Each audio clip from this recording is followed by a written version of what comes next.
খুলনাতে গতকাল প্রায় সারাদিনই বৃষ্টি ছিল। আজ দেখা মিলেছে সূর্যের, তবে কমেনি শীতের তীব্রতা।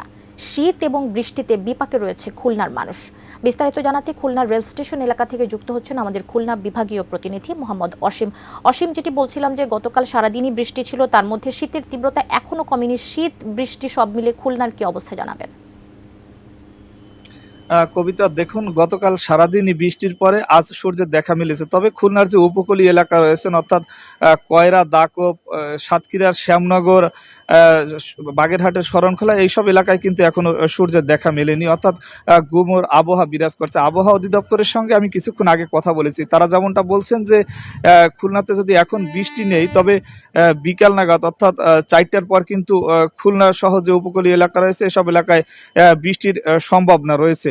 আর তারা বলছেন যে আসলে এই বৃষ্টির কারণে যে পৈশের শীত, এই শীত কিন্তু আরো বাড়বে। অর্থাৎ গতকালকে সর্বনিম্ন তাপমাত্রা ছিল 17 ডিগ্রি সেলসিয়াস, তবে আজ কিন্তু 16 ডিগ্রি সেলসিয়াস রয়েছে এই মুহূর্তে খুলনায়।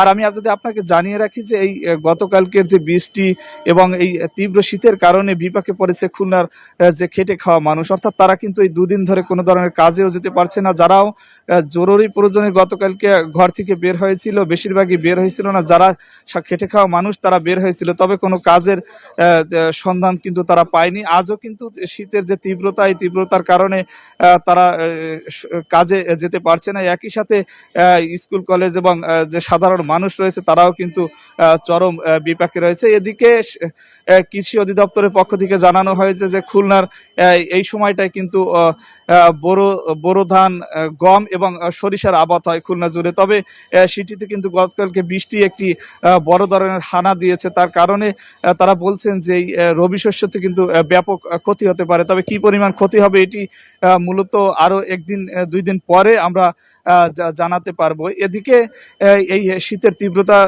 বাড়ার কারণে খুলনা জুড়ে যে স্থবিরতা দেখা দিয়েছে এটি কিন্তু আরো বাড়ছে। আসলে আমাদের অপেক্ষা করতে হবে যদি এরকমের বৃষ্টি আরো থাকে, যেহেতু আবহাওয়া অধিদপ্তরের পক্ষ থেকে বলা হয়েছে যে আজ বিকাল এবং কাল নাগাদও বৃষ্টি হবে। তাই বৃষ্টির তীব্রতা বাড়লে শীতের তীব্রতা বাড়বে, একই সাথে খেটে খাওয়া মানুষের দুর্ভোগ বাড়বে, একই সাথে রোগবালাই বাড়বে।